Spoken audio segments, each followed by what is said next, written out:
And so often now in football, it's all zone read, one running back, and most defenses, that's all they see. And they usually don't have a great runner at quarterback. So it's a lot easier to set your defense if you only got to stop one guy. But if you have a great runner at quarterback, along with a pretty good running back, then it makes things a lot tougher on defense. So anyway, I guess I'm cautiously optimistic. I don't want to put any pressure on Matt as to say, well, they're going to win so much and so on. But I like what he's done, and so hopefully have a good year. Trev, the other 34. You've been pretty busy since you've been athletic director, coming off of COVID, coaching hiring, media deal rights, dealing with the Big Ten expansion, and of course, the rise of the NIL. What are you feeling now 1 week out from the season? Well, Rashawn, I'm really excited. First of all, it was great to get that report from Coach. I really defer to him on all these kinds of judgments about our team because he knows a lot more about football than I do. So if he's optimistic, even though if it's cautiously, I'm optimistic. But I agree with him. I've seen a lot of the similar things from Coach Rule and his staff and hard work. But, I think, Rashawn, when you're in these administrative roles, like you put up with a lot of stuff so you can get to do things like be a week out from volleyball day in Nebraska and the first game of our Husker football team. So these are kind of the back channel stuff, things that you have to do administratively. There's a lot of work. There's a lot of planning details. But in the end, what draws us all here first is our love for Nebraska, right? It's our love for our state and for the Big Red. But then it's also our love for competition. And it's the love to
Jake Bachman back at the studio here, having a little bit of audio issues. We will work on fixing that here. We'll take a quick break and we'll send it back out to Big Red Brunch. Trev Alberts, Tom Osborne on stage. As soon as we get that going, we'll send it right back out there.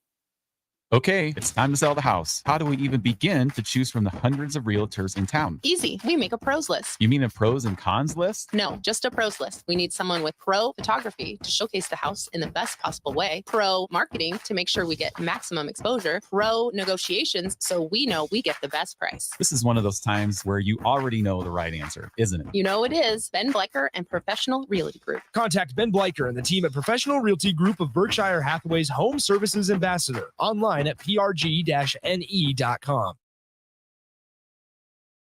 Early break with Sip and Jake. Nick is here. What'd you call him earlier? Yeah, he had a name. He said a name. Can you hear Nick? I said you look like a big swimming pool. You look like a big swimming pool over there. I called you Big Swim. Big Swim. All right. Should I tell the people what you called me the second week that I ever coached you? Don't hang that over my There's head. a track record here. Early break with Sip and Jake from 6 to 8 every weekday morning. 93.7 The Ticket, Fox, KFXL weather. Brought to you by Bryant Air Conditioning, Heating, Electrical, and Plumbing. The Lincoln forecast for today, we'll see lots of sunshine and another very hot day. The afternoon highs are expected to be around 103. Tonight, we'll see mostly clear skies and a very warm night, low around 76. And tomorrow, mostly sunny with a slight chance of storms in the afternoon. High should be around 96. Meteorologist Kyle Hunter from 93.7 The Ticket and theticketfm.com. What would you tell a friend who was on the fence about going to Limitless Mail? I would tell them to go to Limitless today. Don't hesitate. You're going to second guess yourself on if it's the right decision. The staff there is amazing. The treatments work. I'm living proof that it can completely change your life for the better. Join thousands of men who have changed their lives with testosterone treatment. Slow down the aging process and live life. Schedule your free consult at limitlessmail.com.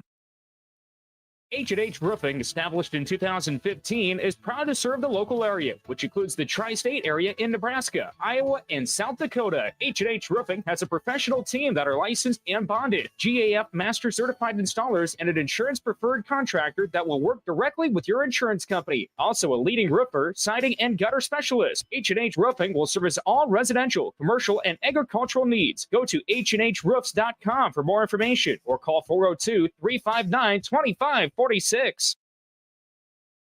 Working at Continental in Lincoln isn't a job, it's a career. And right now, they've raised wages again, and they're hiring for production operators at $24.62 per hour, which grows to $28.97 per hour within 3 years. Skilled trade positions now start at $33.36 per hour, with opportunities to make more based on certifications. Continental also has salary jobs available and great benefits, plus medical and prescription costs at very low premiums. Dental, vision, and life insurance are offered at no premium cost to the associates, with increased bonuses and vacation for new hires. To learn more or apply, go to continentaljobs.com with keyword Lincoln. Come work at Continental today.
play 4 quarters.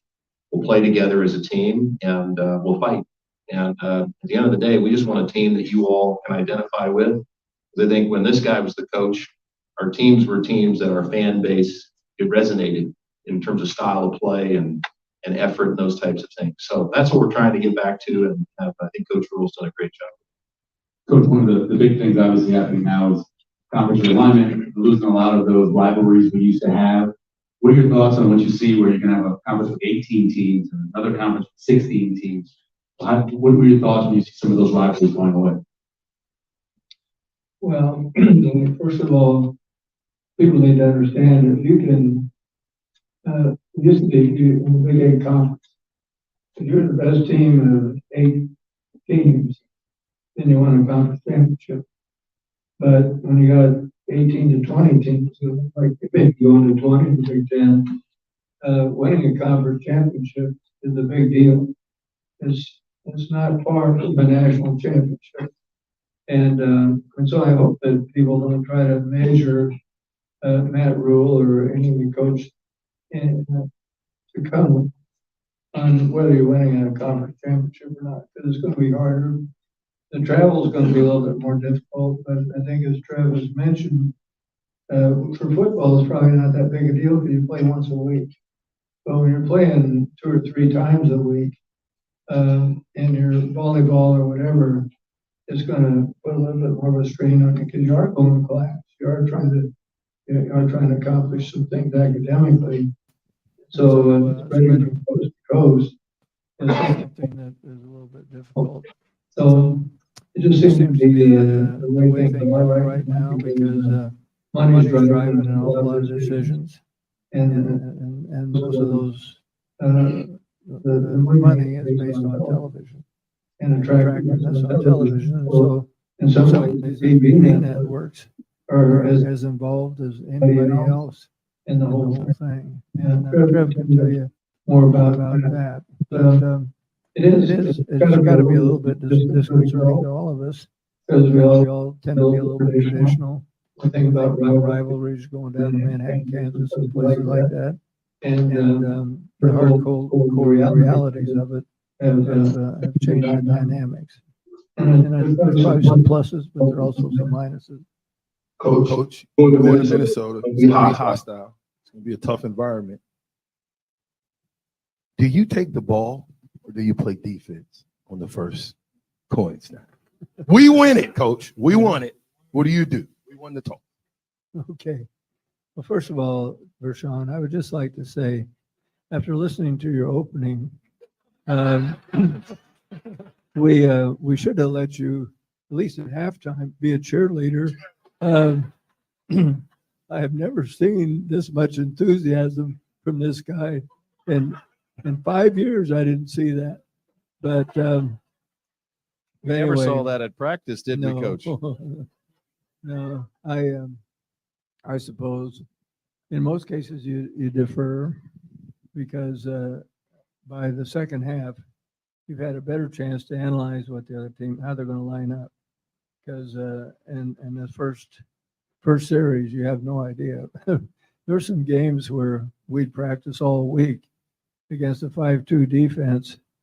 I remember one time we went down and played Kansas, and there was 11 guys lined up within 2 yards of the line of scrimmage. They said, "We're going to stop the run, and we don't care what you do." And it got a little rough, and we completed 4 straight passes, which we'd never done in my whole lifetime. And and all of a sudden they backed out of it, and I was so relieved because if they stayed with it, they had a better chance. But we were kind of scratching our heads there for a little bit. But second half, you can probably be more realistic and have a little better opportunity with what you're going to do with the football with that particular possession because you don't have as many surprises. Trevor, I want to go back to the question about conference expansion a little bit. You made some news on Sports Nightly last night. In terms of what is going to happen in the future, how important is it to win games? You mentioned APR as well, important to have good academics, so we can make sure Nebraska stays in the Big Ten or wherever the next big-time conference is. Well, and first of all, I have to be very careful. I don't want people to think that I'm out trying to lead the charge of all this change. That's not the reality. The reality is all of this is happening to us. And I just feel like it's, rather than spending any energy or time lamenting things that we all wish were different, the reality is we got to get busy defining where we're ultimately going to land and make sure we have a strategy, given that new reality, that we can be successful. I want to say, first and foremost, there's one person, and I'm not just, there's one person that is responsible for the reason why we're in the Big Ten right now, and that's Tom Osborne. We did not get in the Big Ten because of media market. We didn't get into the Big Ten because number of alumni. We got into the Big Ten because of historical success. And I always remind myself, everything that we as an administration and coaches today have the privilege and blessing of being able to be a part of, as part of the quote halves, is a result of his 25 years of coaching. And people need to never forget that. If it wasn't for Tom Osborne's coaching career, the picture for Nebraska athletics could look very, very different right now. That's a fact. Then I thought to myself, what's the best way we could honor that? Number one, we can honor it with how we play the game now under Coach Rule, right? And number two, for everybody in this room, I know he's going to get mad at me, but if you really want to honor it, make a donation to teammates. That's how you. His 255 wins that put Nebraska in the Big Ten Conference, which allowed us to even have these types of conversations. So, you know, I got to be a little bit careful. I'm not trying to.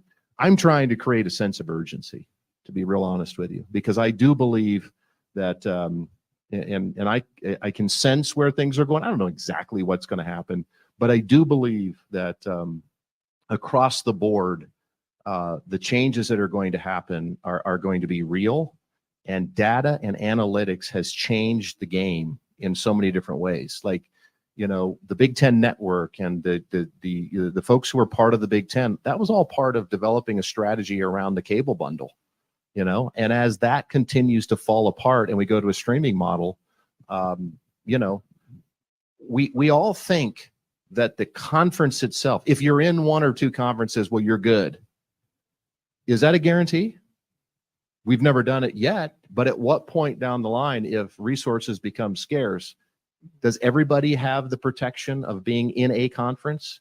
And if the conference itself continues to look differently, as Coach said, and it becomes a bigger, then maybe the conference doesn't give you. So I don't want a false sense of security that we're in the Big Ten, so we're good.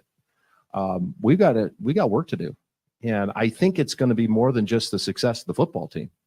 I think it's the strength of your overall brand as an institution. I think your academic profile. I think all that stuff's going to matter. And during times like this is why I'm bullish on Nebraska, because if you care about Nebraska and you love Nebraska, put all your personal agendas aside. We come together to ensure that we're going to be successful long term. So I don't know where it's all going. I just I believe that, you know, we can't for the next 5, 6, 7 years, you know, just be comfortable with where we are. And I think that's kind of my perspective. I was going to ask you a question, Trevor, about expansion, but I got to piggyback what you said. Coach Osborne, how's the teammates mentoring program going? And are the numbers doing well? And what do we need to do to help out? Okay, I didn't come up here for a commercial for teammates. I know that's not why you're here today. The reason we started teammates was that over 36 years of coaching, I saw a lot of changes. And the number one change that I saw was changes in the family structure. And when I first started recruiting back in 1962, very seldom did we run across a young man we were recruiting that wasn't living under the same roof with both biological parents. As time went on, that changed. We'd have to go to one town to see the dad, another town to see the mom. And sometimes there was no dad, and sometimes there was neither. And so the family structure changed. And I was spending more and more time with individual issues and personal baggage than it was with X's and O's. And so back in 1991, I just got in front of our team one day and I said, how many guys would be willing to serve as a mentor to some middle school kids here in Lincoln? And 22 hands went up. So we matched them up. Had no idea what we were doing, just said meet them once a week. And after a few years, that all played itself out. And of those 22, 21 graduated on time, and the other one a year later. But we got some money together, and 18 of the 22 went to college. And from that population, we thought maybe 4 or 5. If we got 4 or 5 to go to college, that'd be really good. So we thought, well, there's something to it. So we expanded across Nebraska.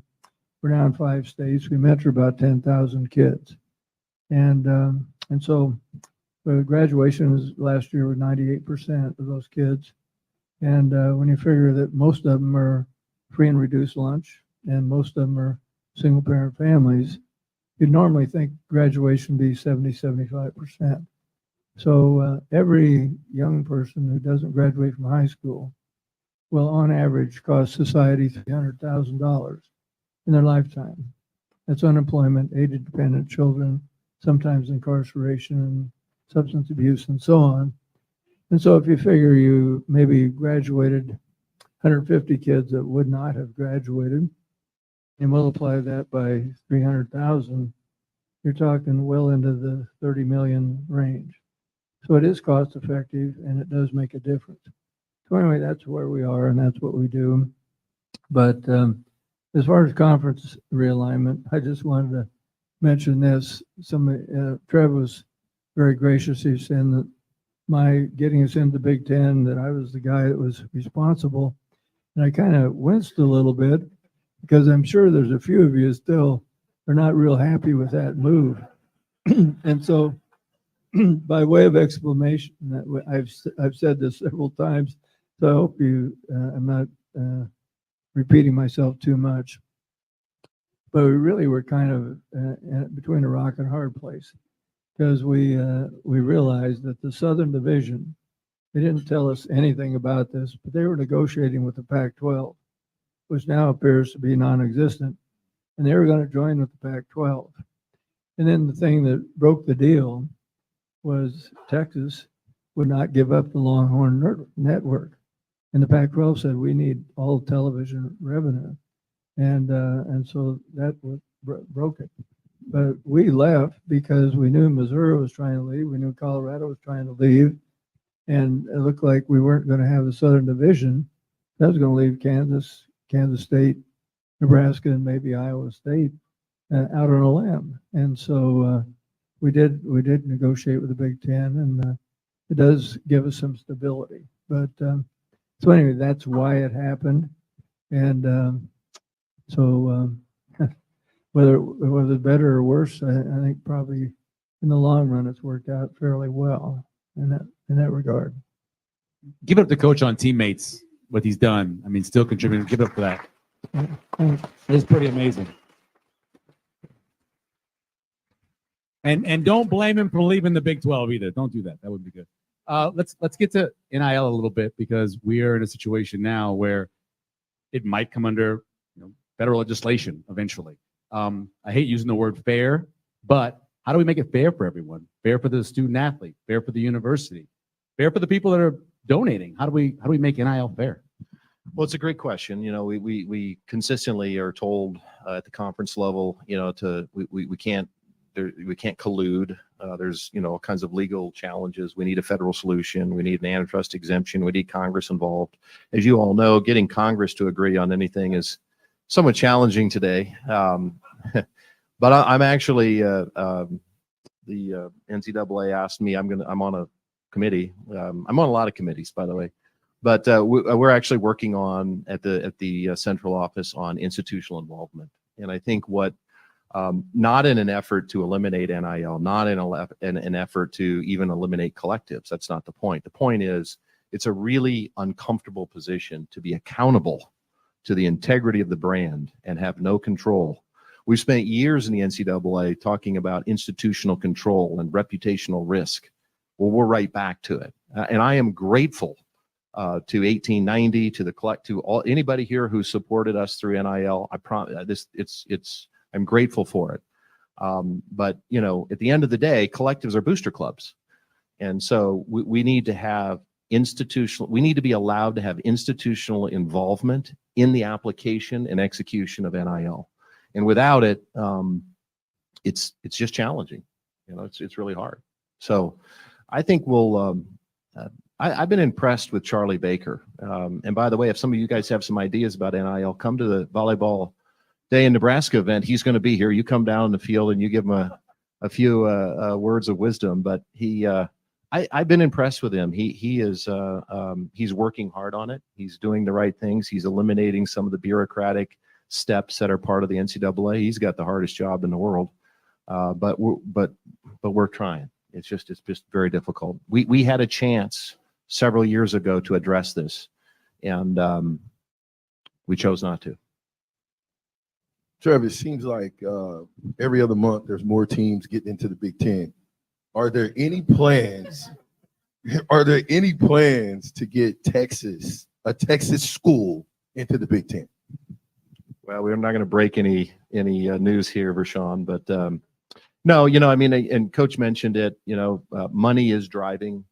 Brand values, all the things that, gosh, we got into this because we love the purity of college football. We love Nebraska. We love young people coming together to create a team. At the end of the day, when you look at resources, and obviously resources haven't guaranteed us success, but they guarantee an opportunity. And it's not just football, it's the rest of your programs. So, you could go out and invite a whole bunch of people into your conference. But are you willing, Vershawn, if they say, okay, we're going to have all these people come in, but we were giving you $100, but now we're only going to give you $50 because we're going to subsidize the other schools. Nobody's going to vote for that.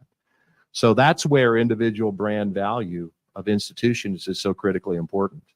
And in the model we're currently in, right, it's kind of like that cable bundle model. Every brand is getting the same amount. Michigan is receiving the same distribution as Nebraska, as Maryland, as Illinois. And at some point, we have not gotten there, but that's the concern, is if you individualize the brand value, do you go down the path of some schools make this, some schools make that? And so that's why when you make decisions about, expansion in college, the overall brand value to the networks really in large part is driving what that alignment and expansion looks like. And you brought it up earlier. I mean, you bring in a Rutgers in Maryland because that's DC and allegedly New York. But Nebraska, obviously, it's a very small market. I believe we're 75th in Omaha, the TV market. It's really a testament to what Coach Osborne, but also the fans, right? The eyeballs, getting online, talking about Nebraska. That's what really makes this brand as valuable as it is. We need Husker Nation now more than ever before. If you know there's a Nebraska game on TV, first of all, we'd like you to come if it's at home. But if not, please turn on your TV, however you get it, because it matters. Things like Volleyball Day in Nebraska, while that wasn't the intent, this really, really matters. So, the success that Coach Osborne, the consistency of the football program, and the Husker Nation, which is all across, the country. And then I think there were other people that weren't from Nebraska, didn't graduate, but they just, the Husker brand, our helmet, the cleanliness, it resonated with people. Playing Oklahoma on Thanksgiving. That's People exactly that. right. So Nebraska took risk. Like, we were one of the first schools to play those types of games. And so I think that'll all become very, very important and in the long term. Yeah. Coach Osborne, it's me again. And I gotta ask this because I used to bring the plays in, right? You used to tell me what the play was, and I'll go. Yeah, I didn't get it wrong too many times. Sometimes you forgot. I did. I did. So we elected, we lost the toss. They said, give us the ball. Give me what's your first play call and why. Jogging that memory. No, we got the ball now, right? We got the ball. Okay. Well, depends a little bit on who your quarterback is, what your personnel is, what you do well. And my guess is that I'd probably line up and run the football first. And the first down's a big down, because if you can make 5-6 yards on first down, it makes things so much easier as a play caller. If on first down you throw a pass and it's incomplete, then things get a little bit dicey, because the defense begins to have the edge, because they kind of know what you're going to have. This is Lincoln's home for sports talk on the FM dial. The home of Kansas City Royals baseball. KNTK FM First, 93.7 The Ticket. we often led the conference in touchdown passes, which might shock you. But the reason we did that was that we had a really good running game. And so people would begin to have to distort their secondary. They'd have to get their safeties involved to stop the running game. And that opens up a lot of things in play action passes. So we'd run the ball, get 3 or 4 first downs, and then pretty soon we'd hit them with a pass. And quite often it was pretty destructive to that defense. So I'd probably line up and run it. And I'd say one other thing is that each conference sometimes has a little bit of a personality. And one thing that was different than the Big 12 is the Big 10 tends to be more of a ball control conference. And so you got to make sure that you have the ball as much or more than that opponent. Over the years, we probably averaged 10 snaps, 15 snaps on offense more than the other team. And that's the best defense you can have, because if you got the ball, the defense isn't out there on the field. And so we tried to play the game in such a way that at the end of 3 quarters, we're the strongest team. And the other team didn't want to play very much anymore. And so we usually were the best team in the 4th quarter. And that's kind of a contest of wills. And one thing that you'll see from Minnesota, they'll run the ball and they won't necessarily give up on it. I don't have Ibrahim anymore, which will help a little bit. And but they'll test you as far as ball control. And so Matt's aware of that, and I think he'll do a good job. We have some good running backs, and I think they'll be good. Hope the offensive line will be good, and so we'll see. But it really helps if you can establish a running game, because then if you want to throw the ball, you really can damage people. You don't have to throw it as much, but when you do, it really counts. So I would run the ball. That's a long answer. It's a good call. It's a good call. Trev, so much changed in college football over the last 10 years. You had almost like a fight to have the biggest stadium, the most attendance. Now it's about being comfortable for the people that are sitting there and having Wi-Fi and wider seats. Can you kind of give us an idea of what Memorial Stadium will look like in 10, 15 years? What are you hoping for it to look like? Well, it's like, I think at Nebraska, it's just a standard, right? Like, instead of saying, well, we're going to be great in athletics, but we don't care about academics. We have a standard that we're going to try to be great at everything. And if that's kind of our culture and standard where, and I'm so proud of our student athletes across the board, not just as athletes, but what we do in the classroom, what they do in the community. We look at the stadium. I mean, I think the stadium's great. There's areas of it that are wonderful. When Coach was here, they did a great project on the east side that's just fantastic. But I think, Memorial Stadium needs to be the best college football experience in the country, period. And more of, it's not just about the seat itself. And so we did the survey. That's informing all of our values. The stadium itself is very, very important. I got to be a little careful how far I go here, but we want to connect all of the deal. So we want to have a concourse so you can go all the way around the stadium. We'd like to, we got to fix South Stadium, but we want to affect every single deal, right? East, west, south, north. North Stadium really doesn't allow for, the tread depth doesn't allow for chairbacks. The fire marshal wouldn't, approve that. So those are going to have to be bench seating. But we need to do a better job, make it more intuitive for our fans. We've got like 13 different, entrance points in terms of seat licensing fees. If we could get that down to 5 or 6, Michael, have a bunch of seats that don't require any seat licensing. That's one of the things that we learned. There's a lot of people that feel like experiencing Husker football is outside of their economic capability. That can't be the case. We did a lot of research, and between seat licensing fees and ticket costs, we're the 5th most expensive ticket in college football. And that's not right, especially when you're 3-9. So we've got some solutions. We need to rethink a lot of things. I don't want to announce a bunch of stuff because you might get really mad at me, but this is going to be very disruptive. We have to do this. This is some difficult things we're going to have to do. Everybody's going to be affected, but in the end, I think it's going to be really important because what I'm focused about the fan experience. We compete against the 80-inch TV every day. And if what you experience in Memorial Stadium doesn't supersede what you can get in your basement, then we got a problem, right? So we've got to make sure it's special.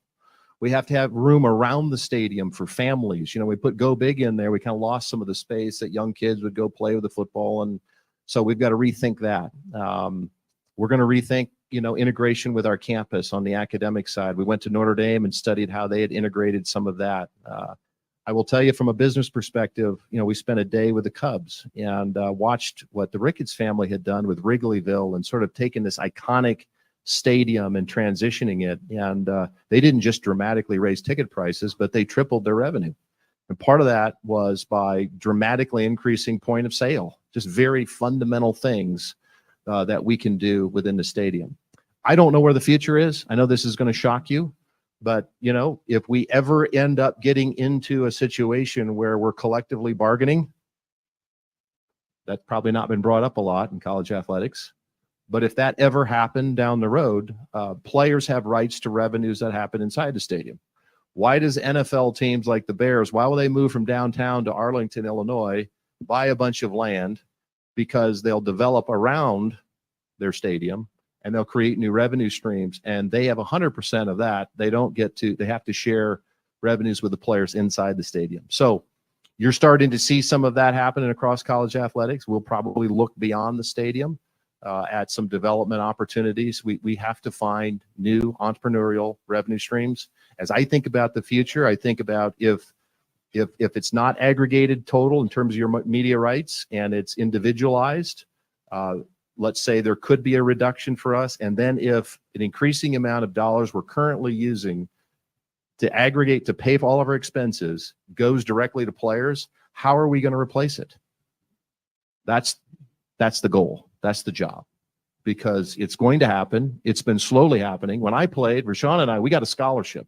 And it was the coolest thing in the world that they paid for me to go to college. That's it. I didn't have to pay any of my school. And then after we all left, they got cost of attendance. And now it's $59.80. So each student athlete, and we've chosen to do it for all equivalent and headcount sports and walk-ons. Every student athlete at the University of Nebraska, male or female, as long as they meet basic requirements in academic progress and graduation, they get $5,980 of cash a year. So you can imagine, little by little, we are slowly deteriorating our revenue sources, and it's going directly to players. And this is being dictated to us through the courts. This is not college athletics deciding this. This is Judge Wilkin in the Northern District of California declaring you will do this. All right. So we believe that that's going to continue until there's a federal intervention. So what I'm trying to prepare for is, I don't know the number, whether it's $5 million, $10 or $40 million annually that gets redistributed. How do we react? We can't just raise ticket prices. We've got to find new entrepreneurial ways to replace it. And this is where I'm bullish and I'm confident, because we have all of you. We're the best fan base in the country. And because of Coach Osborne and his football success for 25 years, this is the only athletic department in the Big Ten Conference that currently has no debt. And you should be very proud of that. So, and now I'm going to be fully transparent. We are going to have some debt on the Go Big project. So, but we have an 18-month repayment because I don't like debt. And then we'll probably have a little bit more as we work on the stadium. But the point is this: some of our colleagues, I think about all this kind of stuff. It's a benefit to us that we don't have as many sports. We've got about 590 student athletes. Ohio State and Michigan have over 1,000, right? So the cost of that is really significant annually. You think about the debt. Many of my peers in the Big Ten, they start every fiscal year $25 million in the hole of debt service. They're starting. And so when you remember when we went through COVID, there were certain athletic departments that were taking out loans to get through operations. So this is where, as this all changes, while it's scary in a way, if we stick together with our fan base and Coach Rule continues to make progress in the rest of our sports, I really believe we can emerge out of this. If the healthiest balance sheet wins, I like our chances. We may not have mountains and a lot of rivers and lakes here, but we'll be able to navigate through from a resource perspective with a strong strategic vision for the future. And again, I'm not trying to. If it wasn't for Coach Osborne and the success he had for all of those years and building up our fan base, building up the viewership nationally, this would look a lot different. So now, Trev, real quick, heading into this new era of Coach Rule, how important, impactful has Coach Osborne been in mentoring you through this situation? Not at all. It's just been terrible. Yeah. I haven't taught him anything, Rashawn. I tell you, one guy up here I haven't taught anything, and that's Rashawn. No, I've always appreciated Coach Osborne. He was always really good to me, and of course I respect him immensely. And what I mostly took away from my time with him and is work ethic. A lot of people. Coach Osborne worked harder than other coaches. That's just a fact. He was willing to pay a bigger price, and he created a culture where he asked us players to pay a bigger price than the other players. That was just part of it. So I learned about work ethic and integrity and doing the right thing for the right reason, even if it was hard. And so I've just tried to, take that along. I'm about half as smart as him, but he's a great friend, a great mentor, and I'm grateful for him. Coach, give us your best Rashawn story when he was a player. Give us your best Rashawn story for when he was a got player. about 10 of them in the clip. Well, I just remember the drop against Kansas, but give me another. It wasn't Kansas. It wasn't Kansas. He was always upset that we didn't throw him the ball. And the reason we didn't throw him the ball is because we had this thing called practice. And we used to see him in practice. So finally we threw him the ball and he dropped it. And but he could block. And so he fit into our style of offense very well. And but I was like, Rashawn was a very positive guy, good influence on our team. He's a co-captain. And you tell from his theatrics here early on, he could rile people up. And so we really appreciated Rashawn very much. And just let me say this, that, I was AD for a while. And the landscape has really shifted dramatically in college athletics.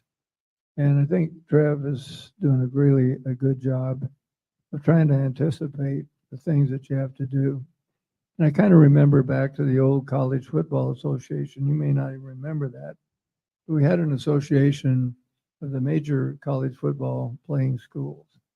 And that was when Georgia and Oklahoma sued the NCAA to get rights to football revenues. Because at one time, the NCAA was taking a lot of that money. And so the courts awarded that to the schools. And so football is not something that can be appropriated by the NCAA. And so I'm kind of thinking back to maybe the schools should get together, the major schools that have major football programs and major revenue sources should be able to get together and establish some guidelines. The transfer portal is brutal right now. And I'm all for players being able to transfer, but I don't know that it's a good idea that they can transfer immediately with impunity and all of a sudden play 1 month for one team and another month for another.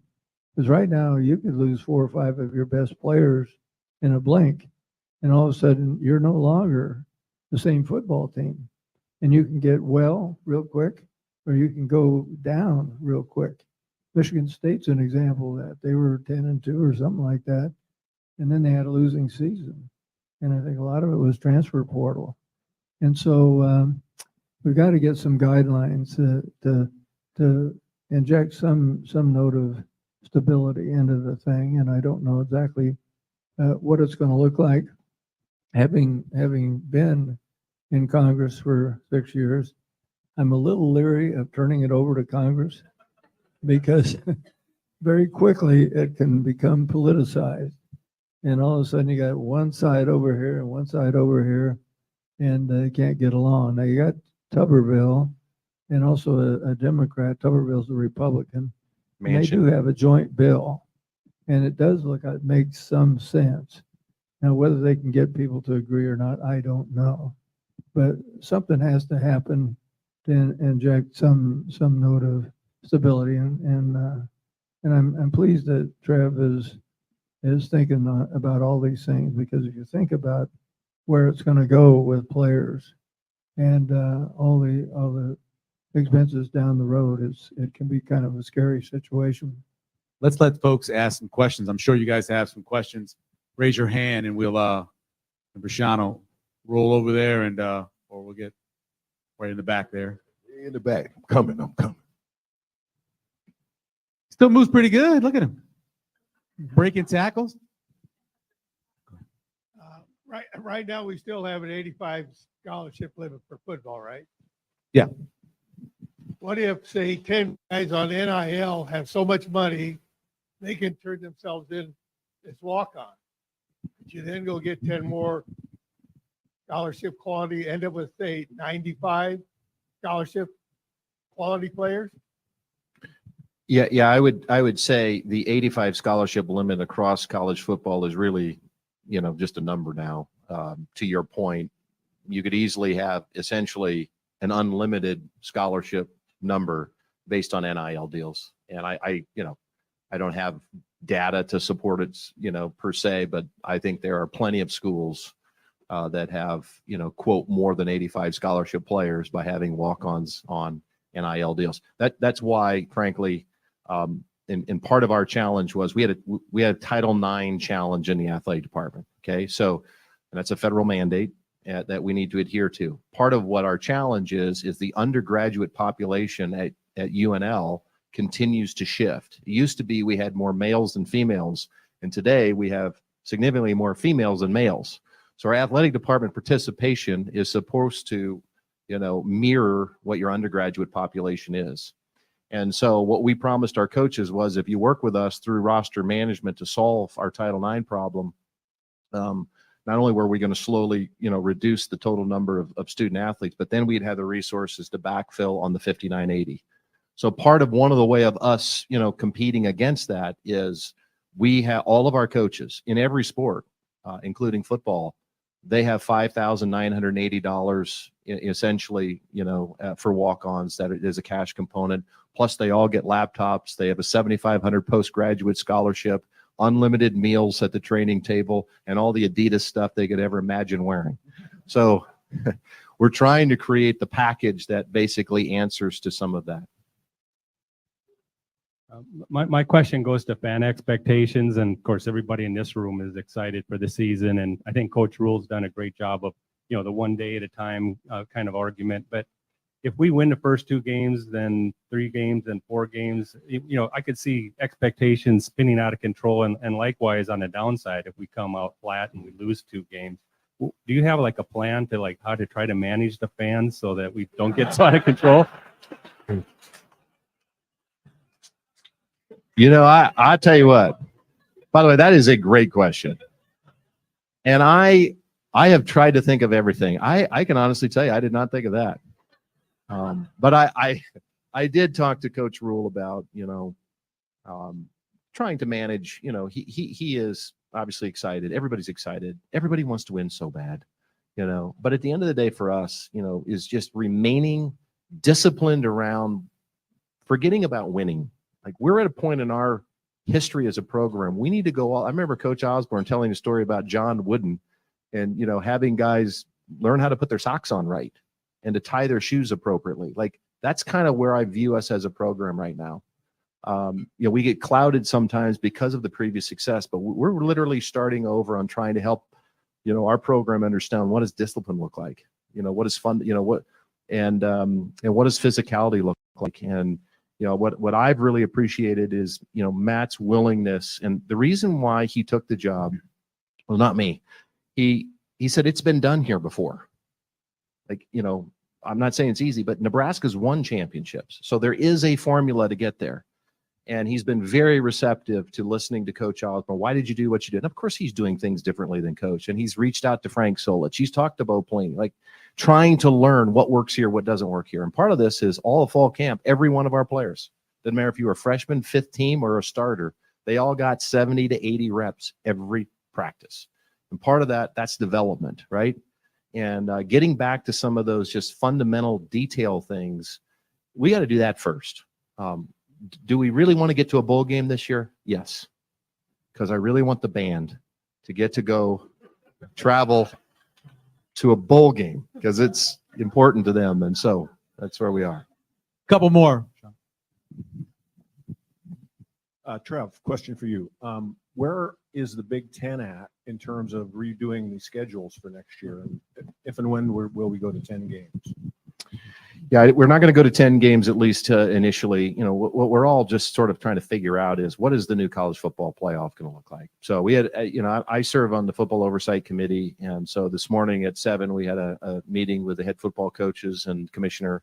And, that's the next order of business is, and strategically, as you think about the Big Ten and adding numbers, the strength of voice relative to, the college football playoff will be important. So, a long time ago when the college football playoff started, when Jim Delaney was the commissioner, the Big Ten was told strength of schedule is going to matter.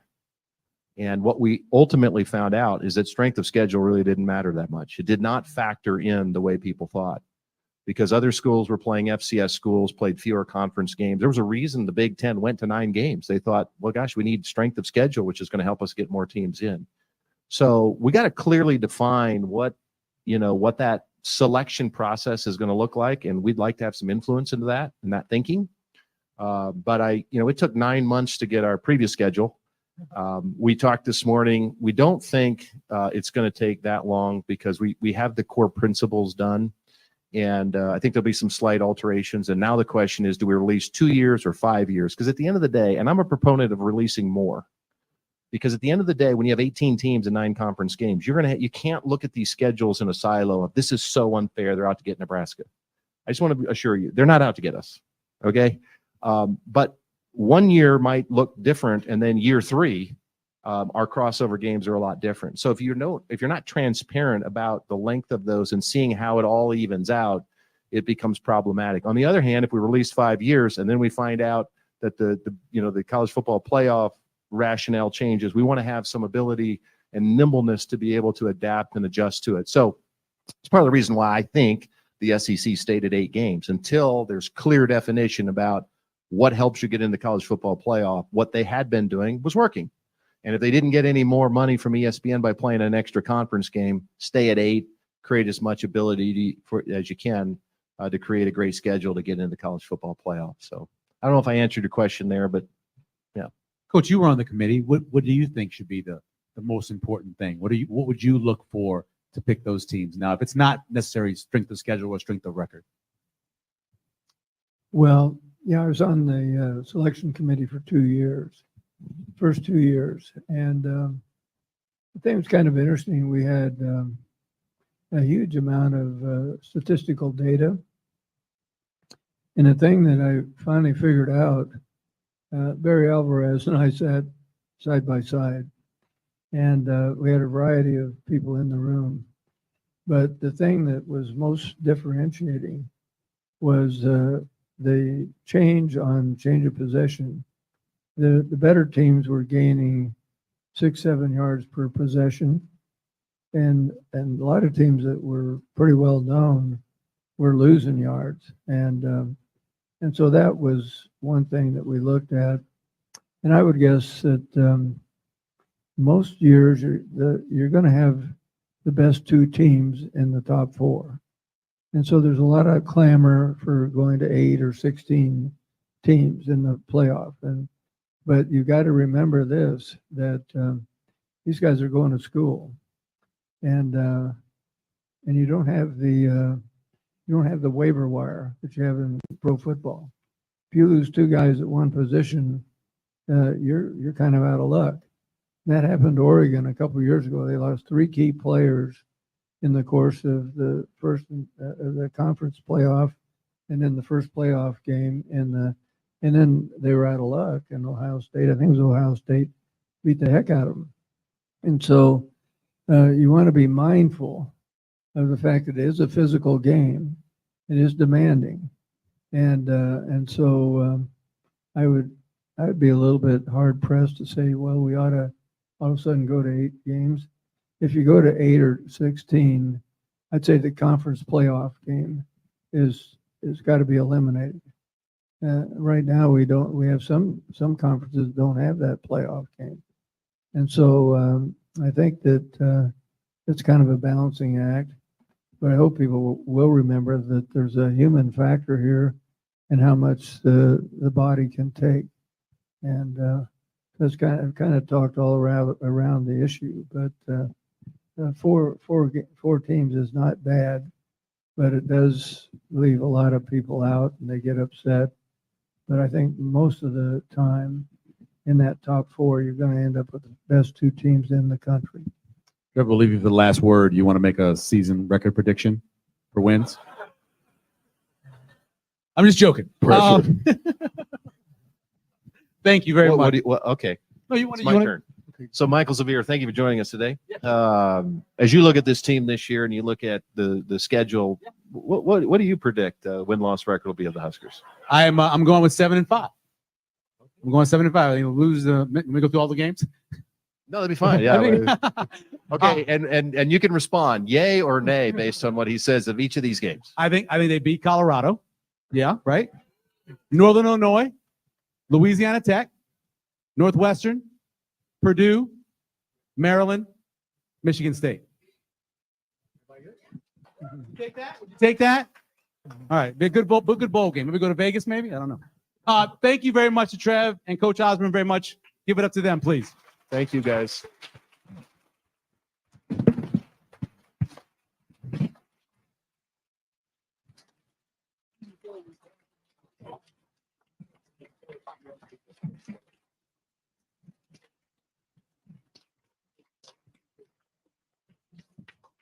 We're going to draw.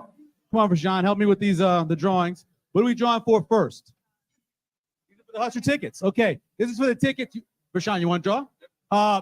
Get your raffle tickets out. This is for the Northern Illinois game. This is Jake Buckman back in studio. Looks like the portion with Trev Alberts and Tom Osborne is done. So it looks like they're moving on to some drawings there for the Big Red Brunch. But we'll take a break and we'll come back. And myself and Nick Standard will tough act to follow, right? But we will try to tie in and talk about some of the things that were discussed there. Very interesting conversation. Hopefully you got a lot out of it. We'll be right back here at 93.7 The Ticket. What would you tell a friend who was on the fence about going to Limitless Mail? I would tell them to go to Limitless today. Don't hesitate. You're going to second guess yourself on if it's the right decision. The staff there is amazing. The treatments work. I'm living proof that it can completely change your life for the better. Join thousands of men who have changed their lives with testosterone treatment. Slow down the aging process and live life. Schedule your free consult at limitlessmail.com. H&H Roofing, established in 2015, is proud to serve the local area, which includes the tri-state area in Nebraska, Iowa, and South Dakota. H&H Roofing has a professional team that are licensed and bonded, GAF Master Certified Installers, and an insurance-preferred contractor that will work directly with your insurance company. Also a leading roofer, siding, and gutter specialist. H&H Roofing will service all residential, commercial, and agricultural needs. Go to hhroofs.com for more information or call 402-359-2546. Working at Continental in Lincoln isn't a job, it's a career. And right now, they've raised wages again, and they're hiring for production operators at $24.62 per hour, which grows to $28.97 per hour within 3 years. Skilled trade positions now start at $33.36 per hour, with opportunities to make more based on certifications. Continental also has salary jobs available and great benefits, plus medical and prescription costs at very low premiums. Dental, vision, and life insurance are offered at no premium cost to the associates, with increased bonuses and vacation for new hires. To learn more or apply, go to continentaljobs.com with keyword Lincoln. Come work at Continental today. Big box stores are tempting for buying equipment for your high schooler in sports or for yourself in your sports leisures. But buying new is awfully expensive. Why not go somewhere with new and used options? Play It Again Sports is quality, slightly to gently used equipment, and 50% of their inventory is actually new equipment. And it's more than baseball, softball, and golf. They also have equipment for disc golf, fitness, hockey, and more. Plus, they're always buying products. Bring your gear you're done with and get trade money on the spot. Play It Again Sports at 48th and Vine. Where will your path take you, traveler? To seek fortune in a new career, or on a journey to distant lands for a well-deserved vacation? Wherever you go, one distraction could spell disaster. You can change your fate, adventurer. Don't drive distracted. Paid for by the NDOT Highway Safety Office. Your home is your empire. Protect it with Empire Fence. Get a free instant quote with the online estimating tool at empire-fence.com. See an upfront estimate with no hidden fees. An Empire Fence can provide privacy and improve the appearance of your home. Keep kids and pets in or out of your yard. Increase security and